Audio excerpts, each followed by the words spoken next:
I'm Will Hedrick. And I'm Jordan Schaffer. And this is Dog Ears and Timestamps, a book club podcast.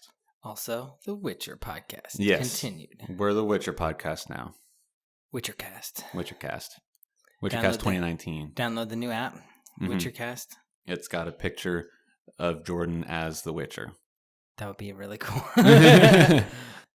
So for these books, I kind of feel like I shouldn't have been as surprised with like the sort of cliffhanger ending everybody got. Not necessarily cliffhanger ending, but like the just ready to move right into the next book. You know? Yeah, but I mean that's how the first two ended. You know, they were just like with The Last Wish. It was just like, you know, we didn't hear exactly what The Last Wish was, so you kind of have like this open ended, but like still nice ending. But with those, at least it had the excuse of being like, this is a collection of short stories that really don't have any particular aim other than to present themes, you know? Yeah, I guess maybe that was the vibe that was different, because I was definitely still sort of just like, I don't know. It left me wanting way more than not necessarily just like maybe like a sequel. They're like a book that would end leaving you like, oh, I want more. Like, like I'm definitely happy.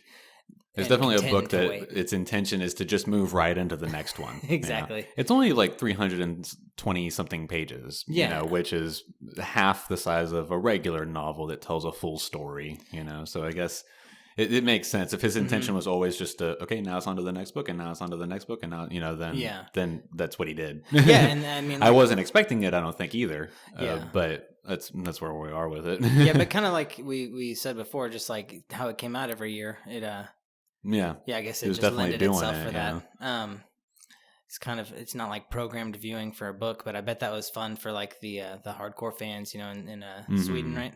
Poland. How did I do that? My bad. Poland. And I'm sure it was just a lot of fun for them to just like every year kind of get their, you know, get right, being able to expect now the next one's here and I can read it. Yeah, exactly. And then they had their long like wait between the last couple of books, but I'm sure that was exciting because, you know, the games were coming out and, you know, just any little like stir up to bring it back. And it also kind of, this is kind of dorky, but it gives me hope that other stories that like I'm interested in won't end. Like there's several animes that just like have kind of ended, but like definitely like leaving everybody wanting a lot more and like them expecting to go back and write a lot more. They just haven't yet. So it's like, well, that's usually money is the problem there. Yeah, that's fair.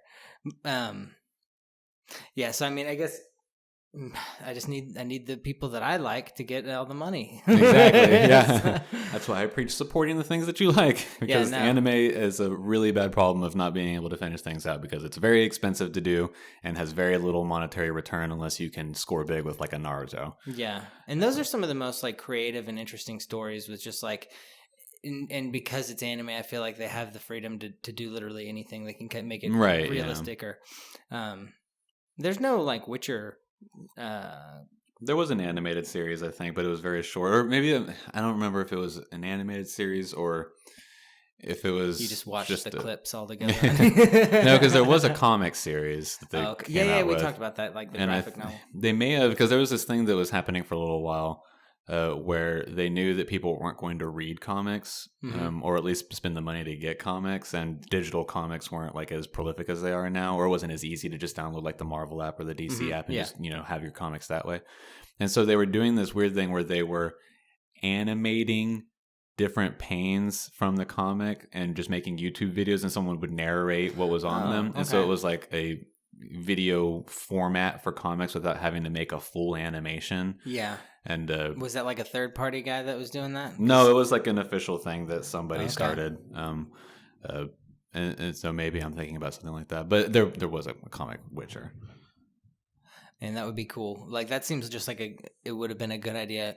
I mean, I guess maybe not a good idea for a third party to do that because then they'd probably get seized for all their content. Get a copyright strike, yeah.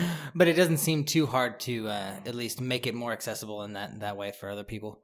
Yeah. You know, like at least just to put the panel up and read it like you were saying. Right. I feel like I saw a bunch of cartoons like that, like the Paul Bunyan story or something on like a weird cartoon that just had like weird frozen panes and it had like cameras zooming in and out on like pictures and stuff. Right, yeah.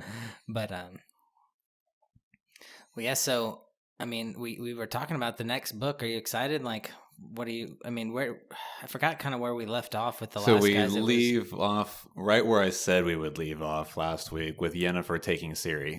Yes. And leaving the Temple of Melitele. I don't know what happens because the war is brewing, right? All the stuff that we spent, because like these 2 chapters were just the first chapter was just the different parties that we had talked about last week, like who are these people that are interested in Cirilla, and what is it that's going on, blah blah blah blah. And we just see the first bit of chapter 6 was like the Council of Kings, and then we get a chapter with the Emperor of Niflgaard, and then we get a chapter with Reince, the guy who attacked Dandelion in the first chapter. Yes. In his fight against Geralt with some assassins that he hires. And then the second chapter, chapter 7, is all just building Ciri and Yennefer's relationship. Yeah, and then classic. them leaving. Yeah. And I mean, what always seems to happen with Ciri, I mean, I guess not always, but with the people that don't necessarily like her in the beginning, they always warm up to her a little bit. Like she kind of has enough. She's got an attitude, and yeah. But she's like, I guess she's smart, and she's she does listen, and she she respects people, especially who give her like respect, or and maybe not even they give her respect, but she respects people for their knowledge and position, and like with Yennefer, like she doesn't like her in the beginning, or maybe still kind of even at the end, but like they definitely started to get more like catty and kind of friendly together, and they were joking about like that. Well, they bond over Geralt, and their shared ties to him or whatever. And then it's so obviously like Ciri's becoming an analog for a child for Yennefer, and that's going to be part of why Yennefer is like, yeah, I'm going to protect Ciri or whatever, because I can't have kids, and this is like a child symbol. This is symbolic of having a child with the man that I'm like forever tied to, Geralt or whatever, and so and she's like the perfect mix of Witcher witch, Witcher magician. Man, how far can she go? I wonder. Like, would becoming a Witcher then negate any of her powers? Because like kind of towards the end, she was kind of getting the hang of magic a little bit. I don't think that being a Witcher inherently makes you not be able to do any magic. It's just that the people who become Witchers don't become sorcerers, because if you could become a sorcerer, you'd become a sorcerer. You would have done that first. The chapter comes and picks you up and is like, hey, you can be a sorcerer. We're going to train you to be a sorcerer. I don't remember, but I'm pretty sure, like I have a strong feeling Ciri's like the first girl like that's been trained in Witcherness, right? That we know of. Okay, that's what I was thinking. It may be somebody, I mean, because we're a part of like a dying school of Witchers, right? That don't really understand how to do everything, and even they don't even necessarily understand the full transformation of becoming a Witcher. There are parts of the trials that they don't know the exact bits to, because the last time that somebody went through the Trial of Grasses, the person who administered it has long since died. So there's probably a book somewhere, but because there haven't been anyone to train to care about trying to figure out what those trials are, I guess they, haven't gone to look and find out. Yeah. But theoretically they could. It's kind of cool that Geralt seems to always have a good relationship. Like, he kind of seems to win everybody over, but it seems that a lot of the magic type people, like I guess maybe not any of the male sorcerers, they don't seem to like him, but and it could just be the female sorcerer, whatever, the female magic people that they could just not like him at first, because even like Yennefer was saying that like they're all witches are kind of like coy, and what was she saying, like her words like for describing like the personality of like a witch, like why she was being mean to Ciri and picking on her all the time? I'm not sure. I don't remember that a little bit. Oh, well, I don't know. It's just interesting that Geralt can always kind of win over at least the female magic folk, and they don't necessarily always get along with Witchers in general. So like there's a stereotype of them not getting along, and yet Geralt has all these relationships with them. Yeah. But I mean, that could be a million things other than just it being him getting along with those two people. But right. I think the obvious answer is just like the author wants to have a character that bangs all the hottest bitches, Like it's that shallow. I wanted it Probably. to be. I wanted it to be more like, that's kind of funny because like they hate all the other guys that are just as cool as Geralt because they're all Witchers too, like they can all do. Mm-hmm. That's funny, but he's better. Yeah, we're supposed to believe that there's like something more likable about his character than the others. But he is the main character. I don't know. Yeah, and that's really all that it is. It's just, he's the main character, and so we're given to care for him and, think that he's better than the others or whatever. But I'm pretty sure that's all it is. Yeah. It's just, like horny author bullshit, just like fucking George R. R. Martin with a lot of his shit. Yeah. Or at least in Neverwhere, where it was kind of like it felt that like first bit was just with weird. The hair. But, yeah. But there's definitely stuff like that happens in probably almost any book that's written by a person. I get a lot of vibes of Stephen King projecting at least maybe versions of himself throughout, man, reading so many books, I feel like not that like it would be easy to write a book, but it just feels more doable, like it feels more just like something that would be fun and kind of like an adventure to go on, like an adventure. Yeah, I mean, it would be kind of right, a something at least that I had never done before, and it'd be taxing mentally and stuff. It's just hard to think. Like, I wonder how the author here went about like creating this world, because he had, I guess maybe not obviously. He might not have had anything ready beforehand, but it's kind of taken to be understood that, like, at least in those short stories, that Geralt knew everything that was kind of going on. He knew a lot more, so what he said was like, okay, this is like the law of the land, and right. I wonder if like he went in with the idea of this kind of already trained, all-knowing character, and then he built a world around it, or he built a world that with all like monsters, and he needed a guy like Geralt to come in and be like just the vehicle for the story, and all the other people are the interesting characters. Like I heard a thing with the creator for Hunter x Hunter. He created the villains first because he thought that they were more like engaging and like more there was like a lot more depth to the character, and what made the main character so appealing is just that he was like innocent and simple. It was like his most simple character, so there wasn't that much depth to him, but that's why he was so likable, right. And I don't know, I guess it's just like the creative process is just different for everybody, so I'm just sort of blathering on and on, but like I guess it'd be interesting for me to really figure out what my creative process would need to be, and that's always, starting is always the most daunting task for anything too. So right, yeah, for sure. What do you think? How do you think he started, or how would you start if you were going to write a book? I don't know. I feel like the central character would come first. At least in the couple of shorts that I wrote, it was the central character came first. Yeah. There weren't really other characters in those though, so it's kind of hard to say that I wouldn't have maybe thought about the second characters first.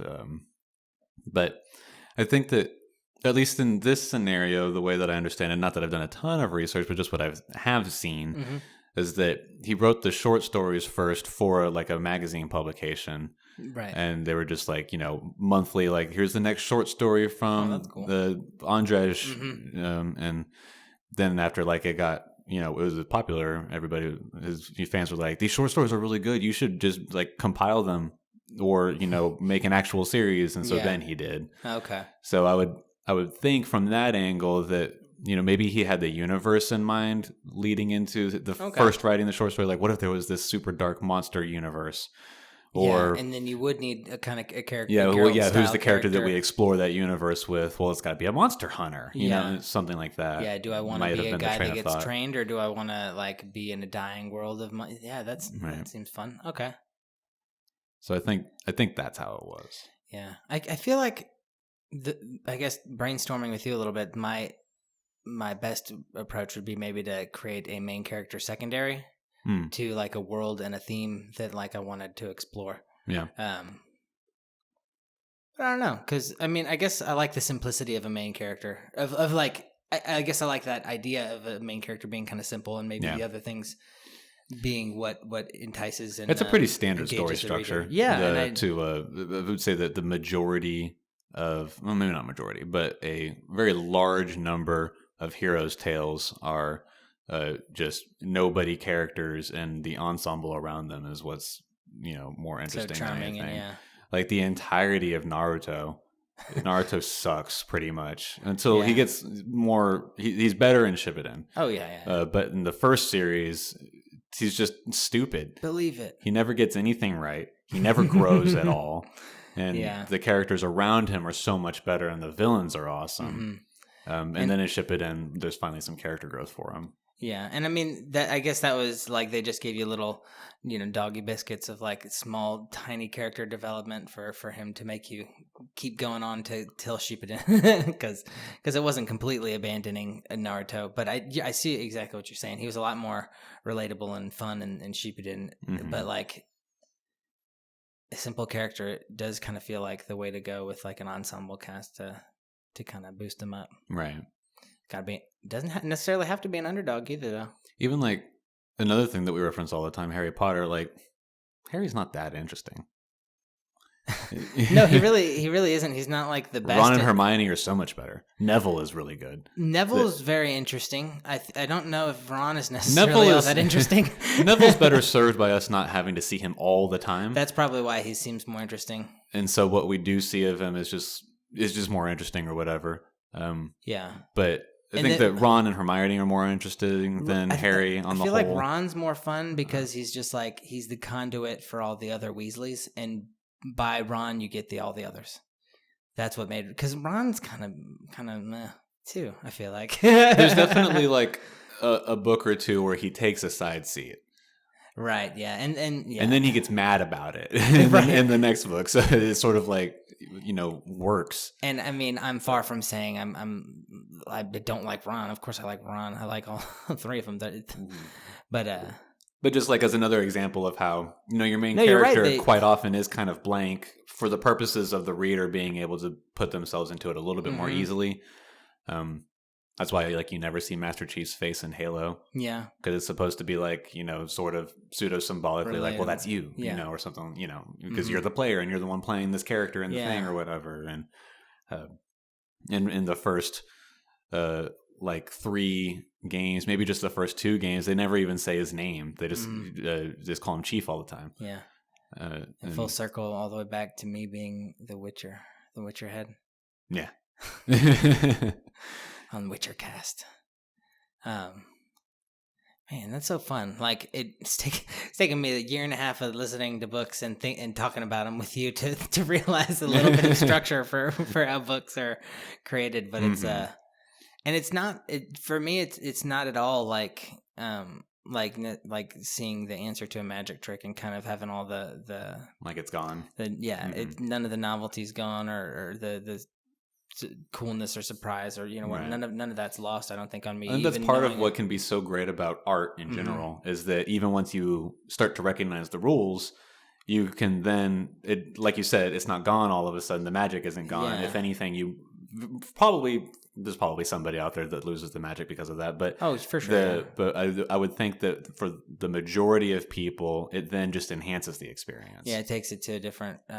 You can then appreciate a different facet of the thing that you already appreciate. Yeah, that's nice. Just like that sounds good. I like that a lot. Yeah, it's funny too, just like doing all the studying throughout the years of like story structure that like we had. Like I wonder what it would be like kind of hearing some of the classes that we went through in high school, just like that I wasn't paying attention to necessarily then. That like if I went back to now and was like, it'd be so hard to pick out the right date for the right class for the right thing that I wanted to learn. Yeah. But say like, story structure and you'd have to wait probably a whole year to get a good gem. Like the main character is kind of basic and all the side characters are the people that like make the story have color and flavor. Right. And the being basic on the main character is like the making him relatable to make you into the story, him being general. But man, The Witcher. It's just opening my brain to all these different story methods. It's cool. Yeah, it's as a whole really enjoyable. I wish that it was like a 4 or 3 book series rather than I'd say they're a little juicier. A 5 book series. Just so that so each book would build up a little bit more, or have a little bit more in it. It being a 5 book saga is fine. I'm sure that was the intention, and that's why it ended up that way, and that's why it's planning out the way that it is right now, where it's just leading on to the next one. It might kind of be all that he knows too, especially if, like you said, he started in this sort of series format of a monthly tabloid or whatever. Certainly, at least for like the first book or two, where then he was getting used to the idea of writing an entire thing and how do I structure that, and so maybe like books 3, 4, and 5 are a little bit more of a not standalone novels, but just have more in them and not dependent upon the next serial. Yeah, that would be interesting to see if that's how it turns out. That's a good point. Yeah, be fun to look at. Yeah, I'm excited to just have all the Dandelion meetups. Yeah, right, Dandelion. I had to listen to the last chapter on the audiobook today while I was at work because it got crazy, and I knew I wouldn't have time to read. Did you hear him say Dandelion? Yes. He only said it once in chapter 7. Only one time that his name come up, but he said Dandelion, and I was like, "Oh God, that's stupid. That's wrong. I hate that." Has he not played the game? Right. Loser. Has he not seen the word dandelion before?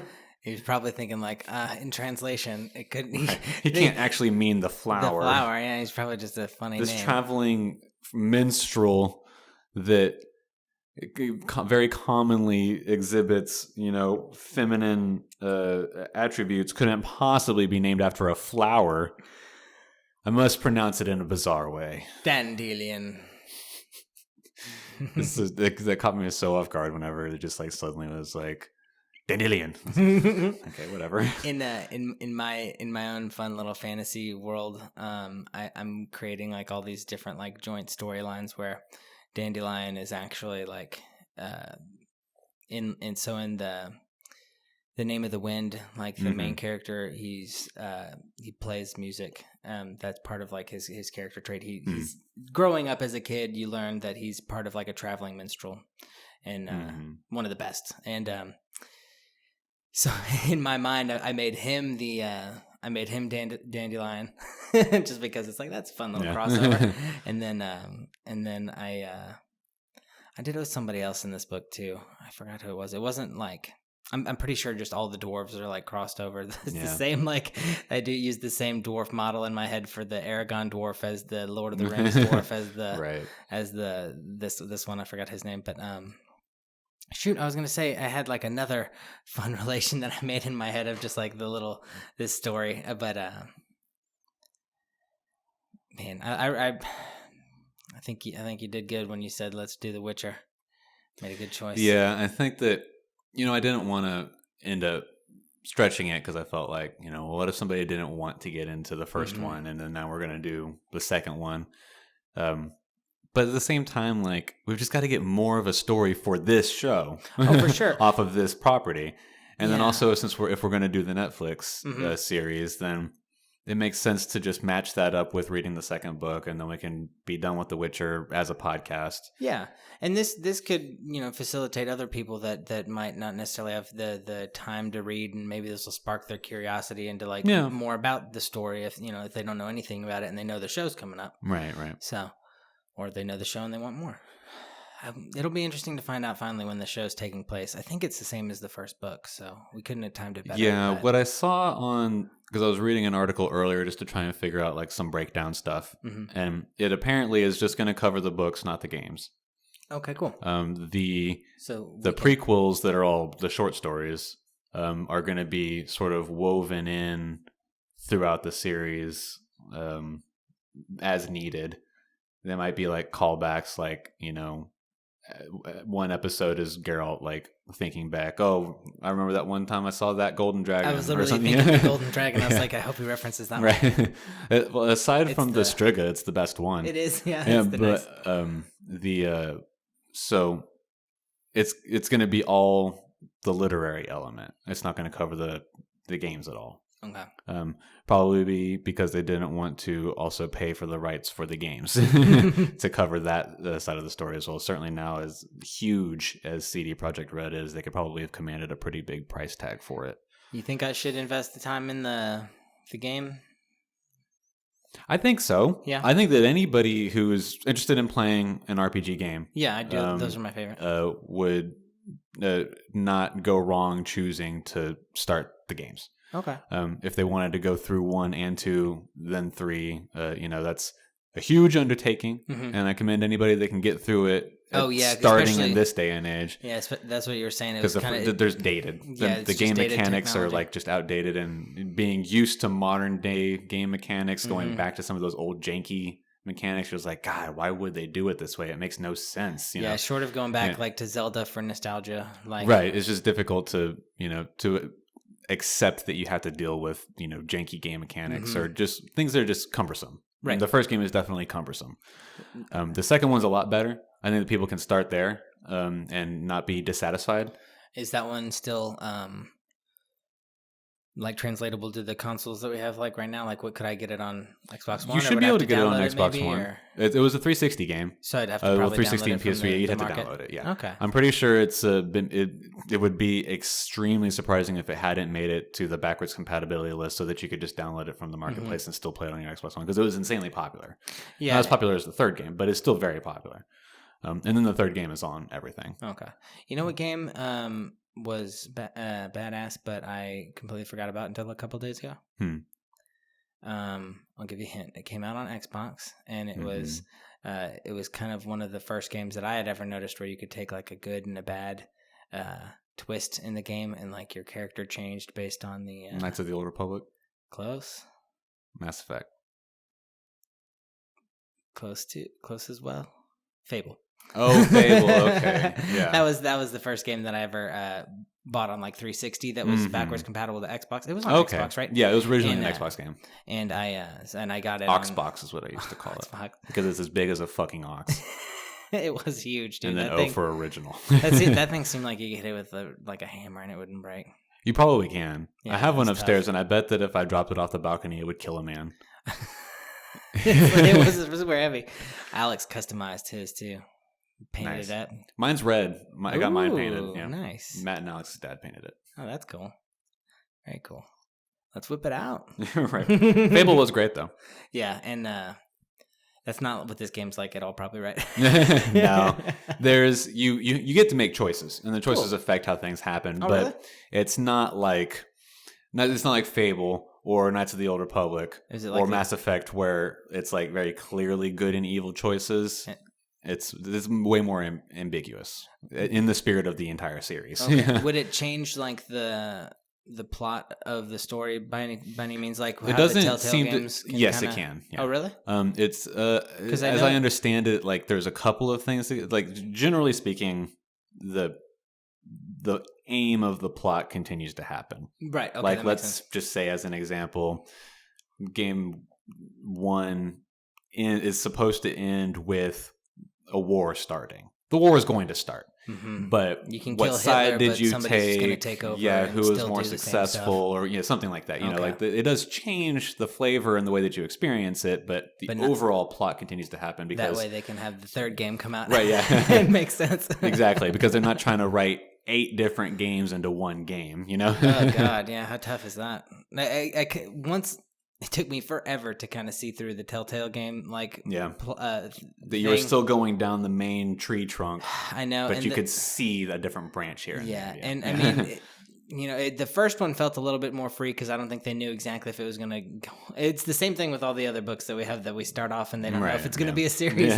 But it must have done well enough, obviously, to have the others. But it had a nice ending that's it was pretty hard line what happened, and so it definitely changed.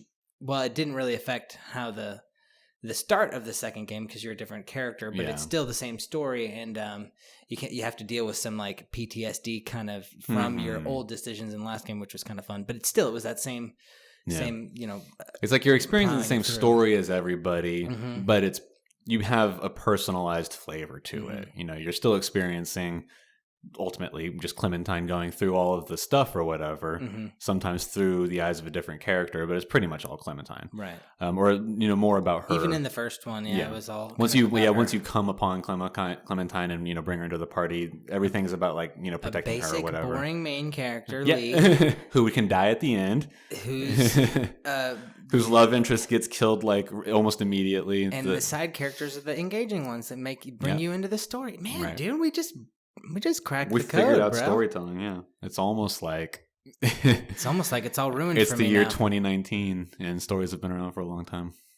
Took me long enough to figure out 2020. It took me forever to figure out the format. But it's almost 20, bro. Almost That's what 20. We gotta say. Almost 2020. It's time for perfect vision. Yeah. So what are our plans for 20? Finish the second Witcher book. Yes. Finish the Witcher Netflix first season. Yes. It did get already renewed for a second season. That's awesome.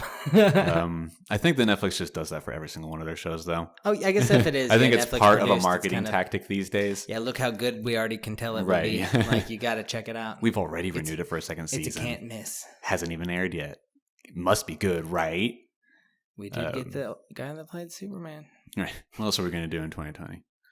We're going to impeach Trump, which won't mean anything because you can still run for president if you've been impeached before. And then you'll get voted back in, yeah. Which will be quite an interesting... Giant exercise in futility, just like the rest of this country. That'll be quite an interesting little thing that people will have to learn about President Trump when the history books of that we're living through. Is yeah, in 2070, people are going to look back and be like, can you believe that they voted in an impeached president? That would never happen today because now it's illegal. Can you believe that one of our presidents got stuck in a bathtub? That's like a Looney Tunes comic. That's pretty ridiculous. That's pretty wild too. Presidents kind of have always sucked, I think. Probably. But enough about politics. But so I guess our plans. I'm going to finish The Witcher 3. That's what I'm going to do in 2020. There you go. Cool. Yeah, I might actually start playing one of those games. I'm going to look and see how much they cost and I bet you could probably get Witcher 2 Assassins of Kings is the subtitle. It's probably like $15. I'll write that down after. That's definitely worth it. Yeah. To get some more Geralt. It's really cool. It's really good. I'm into that. If I wasn't so excited to get to 3, I would have continued playing it. Yeah, and if I play 3, there's no chance I'm going to do 2. No, not at all. Yeah. It's night and day. Yeah. So I guess for 2020, like we said, we'll be kind of bleeding in with our plan, but we're going to do both the Witcher show and we've got one more episode in this year. Yes. Which is next week's episode. Yeah. And airs on the 25th, Christmas Day. Yeah, and then exactly a week after will be New Year's Day. So that'll be when the next episode comes out, thus being the birth of 2020, and we'll be in The Witcher. But we're going to do the show, the Netflix show, and we're going to do the book together. It'd be we talked about it and we kind of thought that it'd be a little odd to do a different book while we're doing the show, and it's more fun since we're both super into The Witcher right now to just keep going in. It's a little selfish, but fuck it. Well, and I mean, the way you let us on with the book, we kind of have to scratch the itch, I think. So, if in 30 years when we're rich and famous off this podcast and somebody says, how did you cover The Witcher? We can then point to 6 episodes worth of covering 2 Witcher books, and it's more of a complete product. And that's where we really found ourselves. Right. That's when Jordan figured out story structure. So, dude, by 2020, I'll have a book. But, yeah, man. So I guess for this next week, what we're going to plan on doing is the first 2 episodes of the show and the first 3 chapters, right? Or did I say that backwards? The first 2 episodes of the show and the first 2 chapters of the book. Okay, so 2 and 2. Mm-hmm. Okay. As an overview, we're going to break down the Netflix show 233. There's 8 episodes, right. So 2 episodes, 3 episodes, 3 episodes, and the book is going to be 2 episodes or 2 chapters, 2 chapters, 3 chapters. Okay, yeah. There's 7 chapters in the book. Cool. And then that way we can finish week 3 with 3 episodes of Witcher and 3 chapters of Witcher, and it's just like, a lot. Yeah, put a nice little be a little bit more exciting. And we'll do the 2 episodes a week, right? Monday, Wednesday? Yeah, Monday, Wednesday, just like any other time we do show and book. Cool. And then keep up with the anime. We're still gonna plan on doing our anime podcast when we when those shows come to a close, and they're getting really good. Well, they're staying good. They're staying awesome. They've continued consistently to be great. Yeah, week after week. So stay up. Or just stay up consistently what they were, because Fire Force is still stupid. But I'm watching really? I'm glad I didn't dedicate. It's dumb. The story is like the idea of the story is neat. That's why the implementation is not good. Ah, bummer. The only thing that's good about it is the animation. The animation is really cool. Okay. Everything else is just stupid. That sucks. Or just not compelling. Maybe it's something that I wasn't expecting it to be. I think that maybe I should start thinking of it only as a comedy and nothing else. not a cool firefighting show. Yeah, nothing cool about it. Just dumb comedy, and sometimes the animation is really neat looking. But the rest of it's really good. Everything else is good. Fire Force is disappointing, but whatever. So don't watch that one. And, but yeah, everything else has been really, good for me too. So, yeah, and I guess just check. You know what to do. You know where to find us on Instagram and Twitter at ears_stamps, and Gmail is dogearsandtimestamps@gmail.com. So send us some love and talk to us and let us know how you like The Witcher. If you're playing the game, what you think. If you figured out story structure alongside me, and I mean, that was cool. I actually did learn a lot. This podcast is kind of like a revelation. So, that's good. Yeah, no, that was good. Progression's good. That's character growth. More character growth than Naruto has in 400 episodes of Naruto. Yeah, Jordan's character growth in real life. You guys witnessed it or listened to it. So, we'll see y'all Monday with the first 2 episodes of The Witcher Netflix series. So check it out. It comes out in a couple days on the 20th. On the 20th, yes, is when it airs. 12/20. Very correct. And then you'll hear from us on Wednesday with the first 2 chapters of Time of Contempt is the title of the second Witcher book. And it'll be Christmas. It'll be Christmas that day. So look forward to that. Yeah. On Christmas Day, you can listen to us talk about the first 2 chapters of Time of Contempt. That'll be fun. And us talking about how annoying it is that Yennefer won't tell Geralt where she's taking Cirilla. I almost guarantee you that's going to be the first chapter. Is Geralt being like, "Where is Yennefer taking Cirilla?" And it'll be in like a letter that he's like read for the 4th time, like on a dusty wagon, like a barge. So that's the plans. Look forward to that. We'll see y'all next week. And I guess that's it. I stay warm. Yeah, keep excited for the holidays. Yeah. We hope you have a good Christmas. Although I guess we'll probably tell you the same thing on the next 2 episodes because it's not yet Christmas by then either. So and all the other ones, I'm not sure the dates. If you celebrate other holidays as well, then I hope that those holidays are of a pleasant flavor for you. Nice. Well said. Pleasant flavor. Oh, we just have a nice holiday flavor, a nice holiday bouquet. A bouquet of holiday.